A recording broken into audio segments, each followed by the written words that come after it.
A muchos de nosotros nos hace falta una fórmula espiritual para enfrentar la depresión, luchar contra la ira, saber qué hacer con los resentimientos, la autocomiseración, la preocupación y el miedo. Y los versículos que hoy voy a compartir con usted no son el producto de algún retórico profesor detrás de un escritorio que ha leído sobre el asunto, y eso lo transmite a los demás. Estas son las palabras que el apóstol Pablo las escribió estando en una cárcel romana, pero al leerlas da la impresión de que estuviera en un hotel de 5 estrellas.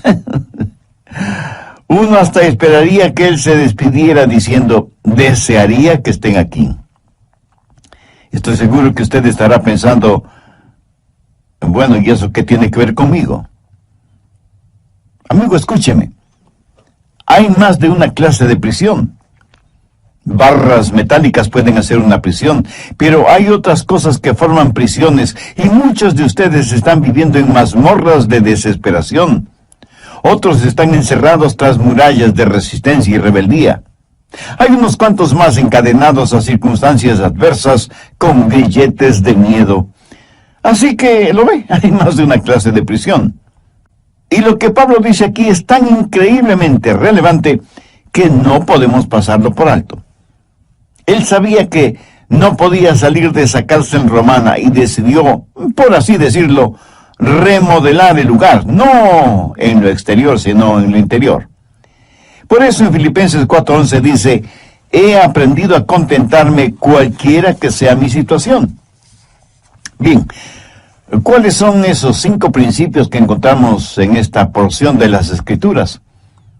Creo que será bueno leer los versículos pertinentes y luego los estudiaremos uno por uno. Empecemos a leer en el verso 4. Regocijaos en el Señor siempre.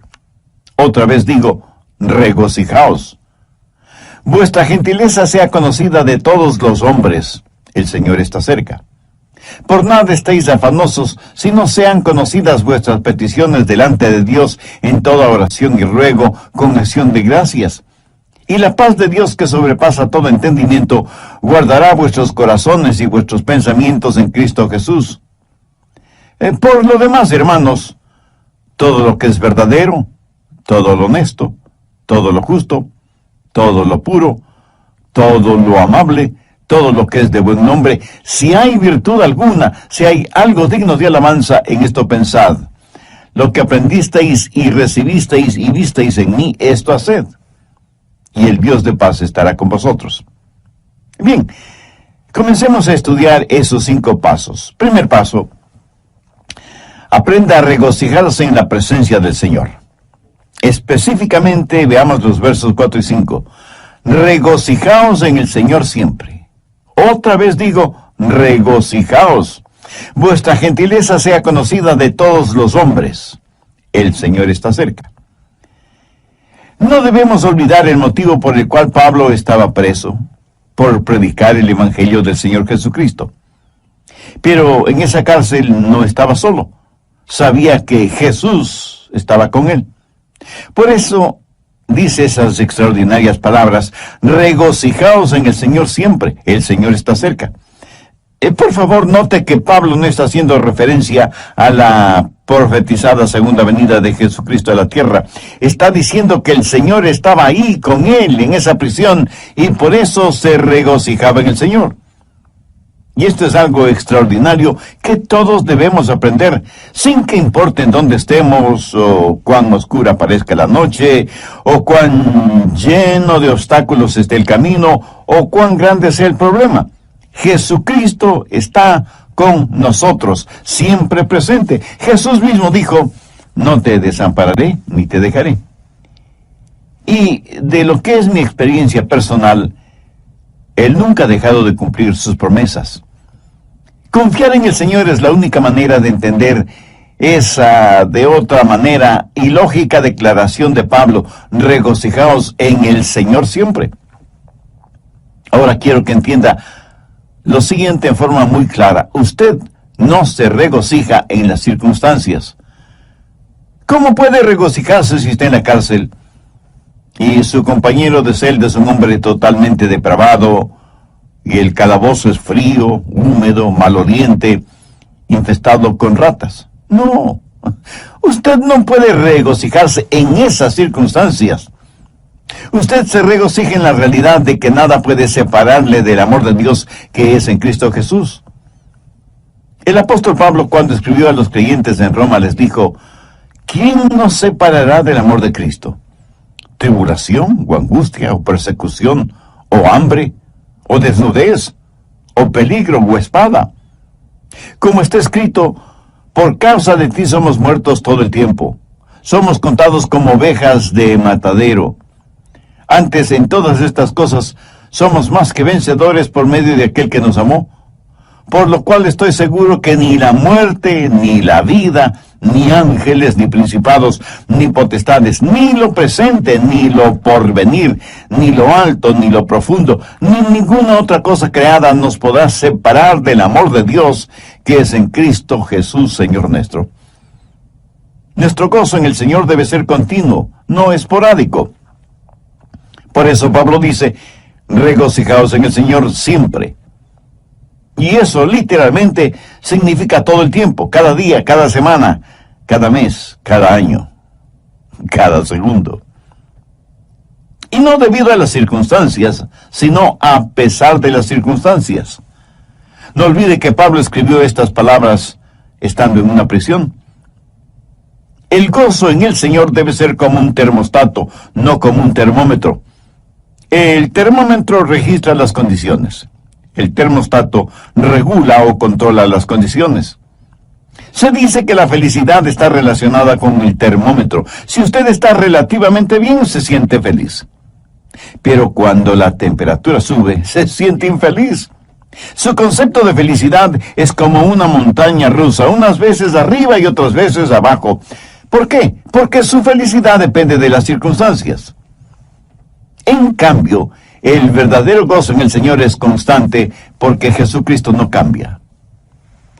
¿Sabe lo que debemos aprender a hacer? Practicar la presencia del Señor en todos los niveles de nuestra vida, en el hogar, en los negocios, en la iglesia, en los deportes, en nuestra vida política y social, y en fin, en todas partes. Y cuando digo practicar la presencia del Señor, quiero decir el entender, el saber que Él está ahí a pesar de todo y sobre todo. Dios no quiere ser como un termómetro en esta vida, Él quiere ser como un termostato. Por favor, busque el libro de Habacuc. Está casi al final del Antiguo Testamento, antes de Sofonías, Ageo, Zacarías y Malaquías, que son los últimos 4 libros del Antiguo Testamento. Habacuc, capítulo 3, los versos 17 y 18. Aunque la higuera no florezca, ni en las vides haya frutos, aunque falte el producto del olivo, y los labrados no den mantenimiento, y las ovejas sean quitadas de la majada, y no haya vacas en los corrales, con todo, yo me alegraré en Jehová, y me gozaré en el Dios de mi salvación. Si usted no tiene gozo permanente en su corazón, es porque Jesús no es real para usted. No importa que usted esté muy enfermo físicamente o abatido espiritualmente, Jesús siempre está junto a usted. Y si usted no lo siente cercano, no es culpa de Jesús, es culpa únicamente suya. Jesucristo, cuando estuvo a pocos días de su muerte en la cruz del Calvario, habló de este gozo. Por favor, busque el Evangelio de Lucas, capítulo 10, verso 21. En aquella misma hora Jesús se regocijó en el Espíritu y dijo: yo te alabo, oh Padre, Señor del cielo y de la tierra, porque escondiste estas cosas de los sabios y entendidos y las has revelado a los niños. Sí, Padre, porque así te agradó. Y un poco antes de ser arrestado, juzgado y sentenciado a morir en la cruz, Jesús dijo: estas cosas os he hablado para que mi gozo esté en vosotros y vuestro gozo sea cumplido. Veamos lo que dice el Salmo 16:11. Me mostrarás la senda de la vida, en tu presencia y plenitud de gozo. Eso es lo que, en síntesis, Pablo está diciendo. Aunque lo habían puesto en la cárcel y estaba fuertemente encadenado, no pudieron hacer lo mismo con el Cristo resucitado que estaba con él en esa prisión. Aunque los carceleros romanos no podían verlo, era una realidad, sobre todo para Pablo ese momento. Regocijaos en el Señor siempre. Entonces el primer paso es regocijarse en el Señor. Si usted quiere tener una buena actitud mental, encuentre su gozo en el Señor, no en las circunstancias. Porque las circunstancias cambian, pero Jesús nunca cambia. Mírelo, considérelo, contémplelo, ámelo. Encuentre su gozo en Él. Segundo paso, confíe en el poder del Señor. No solo que debe regocijarse en la presencia del Señor porque Él está junto a usted, sino que debe confiar, debe depender del poder del Señor. En el verso 6, Pablo dice, por nada estéis afanosos, si no sean conocidas vuestras peticiones delante de Dios en toda oración y ruego con acción de gracias. Ahora, ¿qué quiere decir el apóstol? Que si usted tiene un problema, debe contárselo a Dios. Y ya sé que algunos de ustedes inmediatamente me estarán diciendo, pero pastor, si es verdad que Dios lo sabe todo, ¿por qué debo contarle mi problema? Mi amigo, usted le cuenta sus problemas a Dios para beneficio suyo, no de Dios. Cuando usted le cuenta su problema, está demostrando que depende del poder de Dios para solucionarlo, y no de su propia sabiduría o fortaleza. Además, note que Pablo dice que debemos hacer conocer nuestros problemas a Dios en oración y ruego con acción de gracias. O sea, usted no está simplemente informando a Dios sobre sus problemas, sino que los presenta como parte de su oración y ruego, agradeciendo a Dios que le está escuchando. No viva extremadamente preocupado por nada. Una de las emociones más devastadoras que puede atacarle es la preocupación. Ya lo he mencionado en otros mensajes, pero creo que bien vale la pena repetirlo este momento. La preocupación hará en su mente lo mismo que la arena hace en un motor. Lo destruye. Si usted es dado a la preocupación extrema, no es nada mejor que un alcohólico, un drogadicto, un fumador o un jugador. La misma palabra preocupación conlleva la idea de división, de algo que se desgarra. En un lado está la mano de la esperanza, y en el otro lado está la garra del miedo. Y usted, estando en la mitad, prácticamente se desgarra entre la esperanza y el miedo. En el capítulo 6 de Mateo, el Señor Jesús enfáticamente nos advierte contra la preocupación. Mire lo que dice el verso 27. ¿Y quién de vosotros podrá, por mucho que se afane, añadir a su estatura un codo? Esa frase, por mucho que se afane, no significa otra cosa que por mucho que se preocupe. Y la preocupación, francamente, no sirve absolutamente para nada. Bueno, en realidad, sí sirve para algo. Sirve para preocuparnos. Pablo dice que no debemos estar afanosos, o sea, ansiosos, preocupados en demasía por cosas que son futuras, distantes, y sobre las cuales no sabemos realmente nada. Preocuparnos no nos hace ningún bien. La preocupación es como una silla mecedora, nos da algo en qué pensar, pero no nos conduce a ninguna parte. Los psicólogos del comportamiento humano dicen lo siguiente sobre la preocupación. 40% de aquello por lo cual nos preocupamos nunca llega a suceder. 30% ya ha sucedido y la preocupación nada puede cambiar. 12% es una preocupación innecesaria para usted. 10% de nuestras preocupaciones son de variada índole, por lo cual no necesitamos preocuparnos. Y solo, escuche, y solo el 8% del resto se podría considerar digno de preocupación. Pero aún este grupo se subdivide en dos categorías: los que pueden hacer algo al respecto y los que no pueden hacer absolutamente nada. Ahora, si usted puede hacer algo al respecto, pues hágalo. Y deje de preocuparse. Y si no puede hacer nada, su preocupación no va a cambiar nada. Así que deje de preocuparse. Por cada mal debajo del sol, o hay una cura o no lo hay. Si la hay, búsquela hasta encontrarla. Y si no la hay, pues mi amigo, olvídese del asunto. Jesús dijo que nadie puede añadir ni un centímetro a su estatura por medio de la preocupación. Ese gran escritor norteamericano que fue Mark Twain dijo: soy un hombre viejo que he tenido muchas preocupaciones, la mayoría de las cuales nunca sucedieron. La preocupación es inútil y hasta una pérdida de tiempo. Mire lo que Jesús dijo en Mateo 6:34. Así que no os afanéis, o sea, no os preocupéis por el día de mañana, porque el día de mañana traerá su afán, o sea, su propia preocupación. Basta cada día su propio mal. Lo cual quiere decir que cada día llega con su propia carga de preocupaciones. La preocupación no elimina los sinsabores del mañana, más bien los aumenta. Y al mismo tiempo nos quita el gozo de hoy. Cubre con nubes el sol de nuestra alegría y siembra de espinas y abrojos el sendero de nuestras esperanzas. No nos ayuda a enfrentar el mañana, porque Dios nos da la fortaleza para hoy. Cuando usted trae los problemas de mañana, sobrecarga su hoy.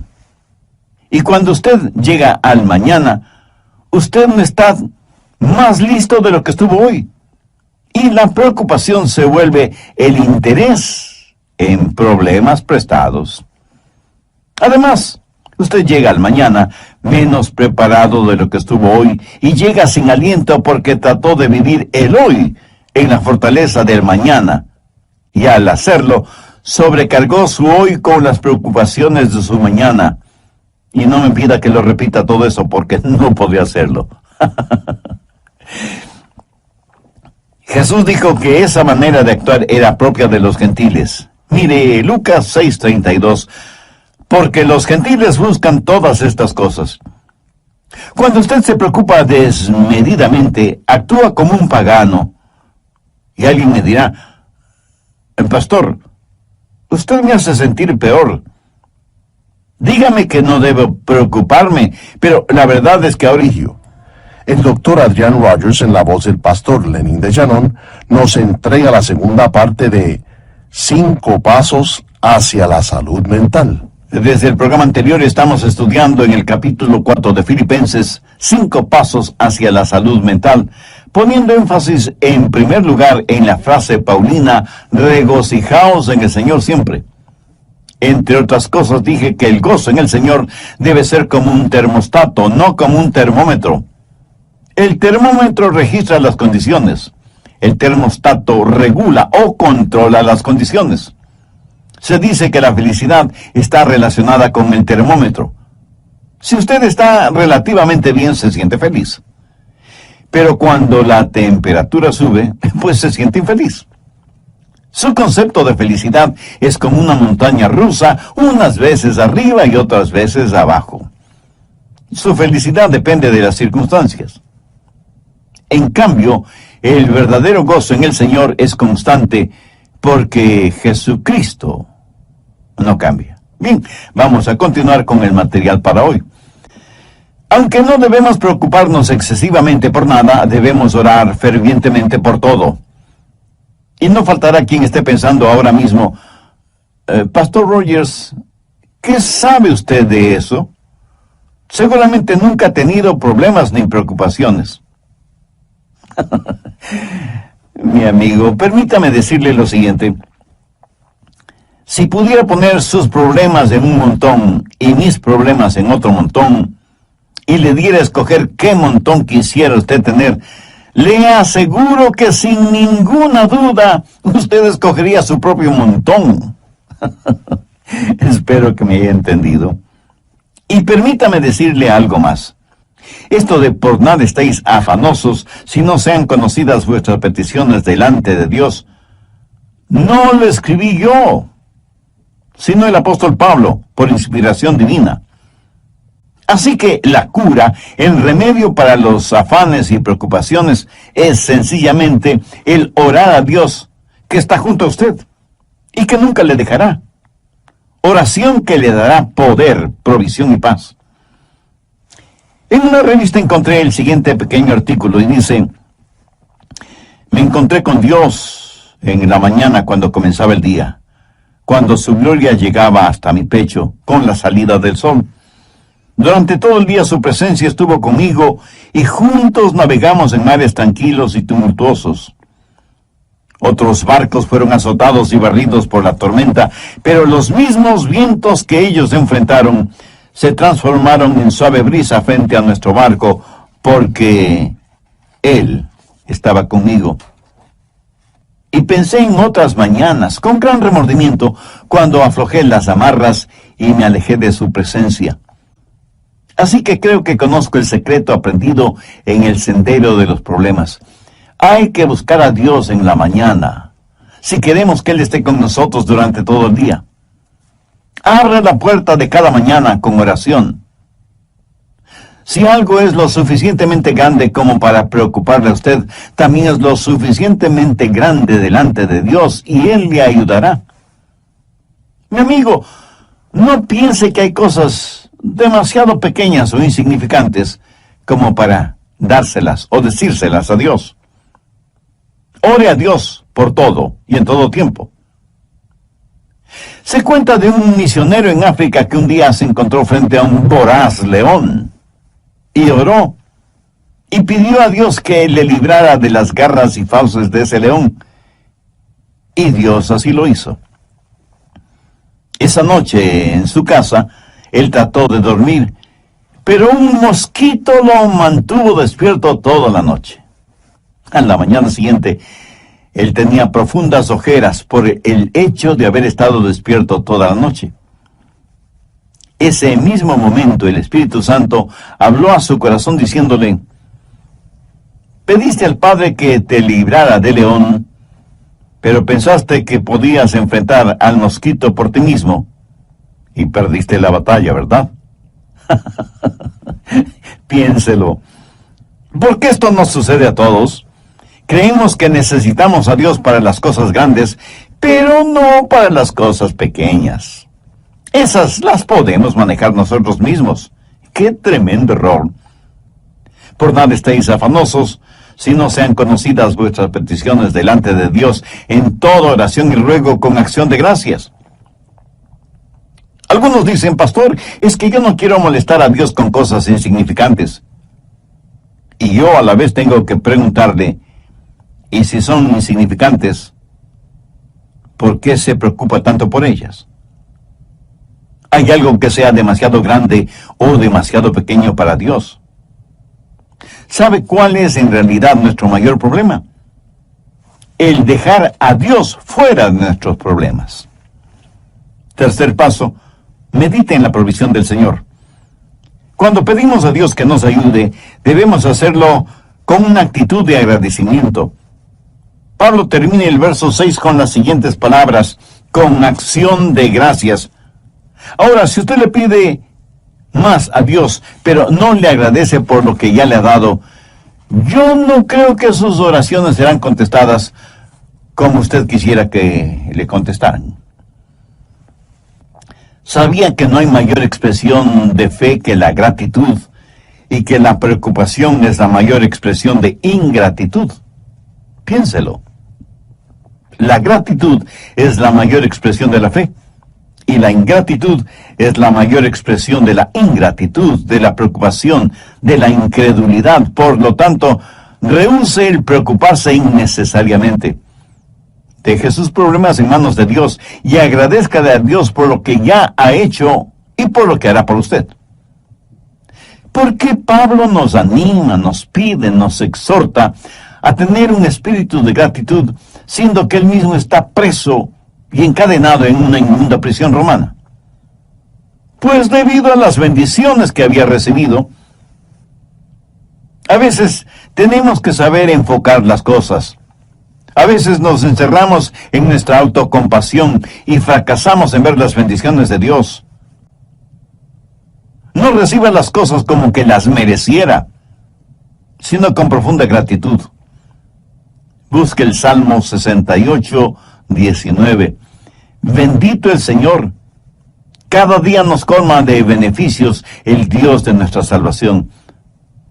Note que después de este verso hay una palabra, Selah. Esta palabrita significa piense, medite en lo que acaba de leer. Ahora veamos Lamentaciones 3, los versos 22 y 23. Por la misericordia de Jehová no hemos sido consumidos, porque nunca decayeron sus misericordias. Nuevas son cada mañana. Grande es tu fidelidad. Si usted se encuentra en una cárcel, agradézcale a Dios por sus bendiciones espirituales.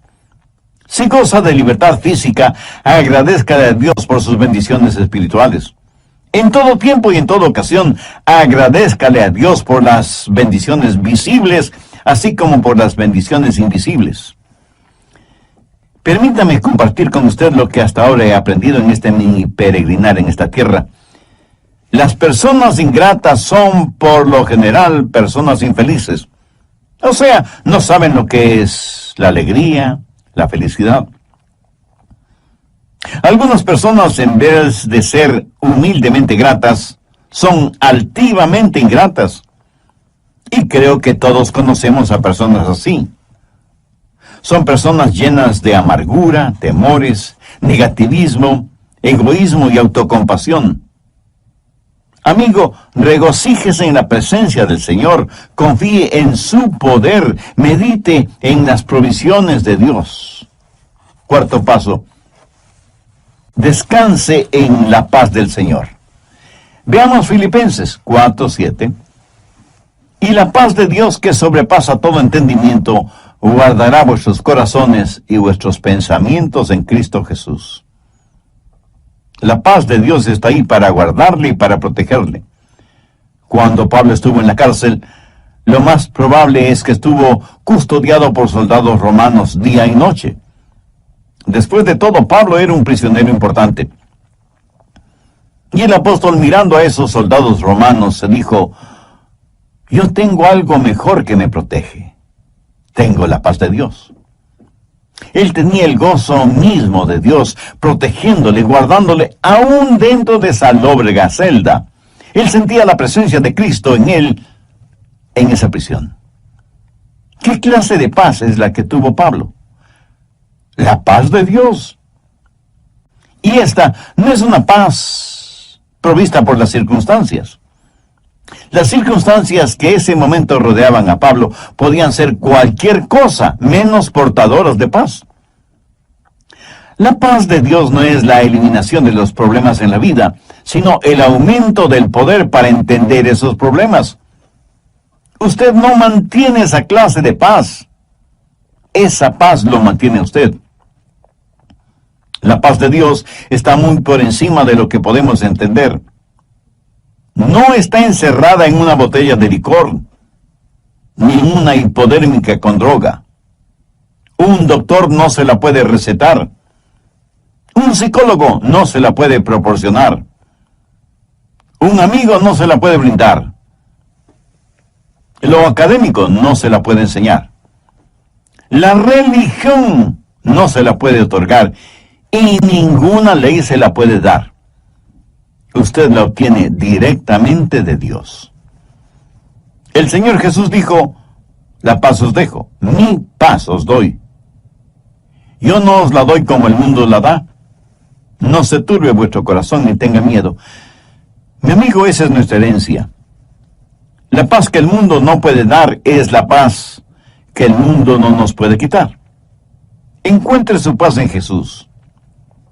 En Isaías 26:3 leemos: tú guardarás en completa paz aquel cuyo pensamiento en ti persevera, porque en ti ha confiado. Quinto paso: reflexione en los propósitos de Dios. No sería nada raro que usted esté pensando, ¿y cuál es el propósito de Dios para mí? Bueno, la respuesta está en Filipenses 4:8. Por lo demás, hermanos, en esto pensad. Usted puede escoger sus pensamientos como escoge a sus amigos, o sea, podemos y debemos ser selectivos tanto en lo que permitimos entrar en nuestra mente y en los amigos que tenemos. Si usted quiere poner en su mente basura intelectual o religiosa o moral, pues está en la libertad de hacerlo. Pero el otro lado de esa moneda es que si usted quiere poner en su mente pensamientos honestos, justos, puros, agradables y positivos, está también en la libertad de hacerlo. ¿Cómo puede pensar en todo lo que Pablo dice en el verso 8? ¿Cómo puede dejar de pensar en las cosas incorrectas? Pues pensando en las cosas correctas. Sencillo, ¿no le parece? Ya lo he dicho varias veces que Dios nos ha hecho en tal forma que es imposible que tengamos dos pensamientos diferentes al mismo tiempo en nuestra mente. Así que, si está pensando lo que debe estar pensando, no tendrá tiempo para estar pensando en lo que no debe estar pensando. Mi amigo, ese es el mejor remedio para los malos pensamientos. Si usted está pensando en las cosas correctas, le aseguro que le será imposible pensar en las cosas incorrectas al mismo tiempo. Ahora, Pablo no está hablando acerca de hechos, sino acerca de la verdad, de la honestidad, de las cosas que son puras, que no son torcidas. No se solace mirando pornografía y toda clase de cosas impuras, lujuriosas, sexuales. Dios es un Dios que nos ha creado con la capacidad para apreciar la pureza, la belleza. Es increíble que la gente puede estar rodeada de cosas hermosas, pero no las ven. Y si las ven, no las aprecian. Escuché de un pequeño niño y de un anciano pastor que estaban contemplando el Gran Cañón del Colorado en los Estados Unidos. De paso, debo decir que esta impresionante formación rocosa es una de las maravillas naturales del mundo. El anciano pastor le escribió a su esposa y le dijo: hoy he visto la mano creadora de Dios. He visto la paleta de colores de Dios y cómo sus dedos han esculpido semejante maravilla. Y con expresiones semejantes, describió para su esposa la impresión de haber visto el Gran Cañón. Mientras tanto, el pequeño niño le escribió a su mamá y simplemente le dijo: ¿sabes qué, mamá? Hoy escupí en el Gran Cañón y mi saliva viajó casi 2 kilómetros hacia abajo. ¿Lo ve? Usted puede estar rodeado de belleza y no verla. Pablo dice: todo lo que es de buen nombre. ¿Sabe usted que se puede acostumbrar a tener un mal nombre, pero asimismo sabe que puede tener un buen nombre? Escúcheme. Aunque la epístola a los Filipenses fue escrita en una prisión, no huele a cárcel, huele a cielo. Uno casi siente el deseo de haber estado con Pablo en esa prisión. En el verso 11, él prácticamente dice: hermanos, no sientan pena por mí. ¿Por qué? Porque he aprendido a contentarme cualquiera que sea mi situación. Y nos asegura que si nosotros procedemos de la misma manera, tendremos la paz de Dios en nuestro corazón. Esta experiencia en su vida le dio a Pablo la autoridad para decir lo que dice en el verso 9: lo que aprendisteis y recibisteis y oísteis y visteis en mí, esto haced, y el Dios de paz estará con vosotros. Mi amiga, mi amigo, si usted sigue estos 5 pasos, o sea, los efectiviza, los hace realidad en su vida, usted tendrá la clase de salud mental y la actitud que un genuino creyente debe tener. Pídele a Dios que le ayude a entender que Él siempre está cerca. Pídale que le ayude a regocijarse en el Señor a pesar de las circunstancias. Ponga en las manos de Dios sus problemas y permita que Él le proteja y le cuide, porque Él así quiere hacerlo. Y todos debemos pedir a Dios que nos ayude a controlar nuestros pensamientos, a tener discernimiento para permitir que solo buenos pensamientos penetren en nuestra mente y en nuestro corazón, y que su paz, que sobrepasa todo entendimiento humano, nos guarde y proteja. Y que siempre nos gocemos en la guía de su Santo Espíritu. Si usted aún no conoce a Cristo como su Salvador, sabe que uno de los pensamientos más sublimes que puede tener y hacer realidad es precisamente el tener a Cristo como su Salvador. Si usted desea ser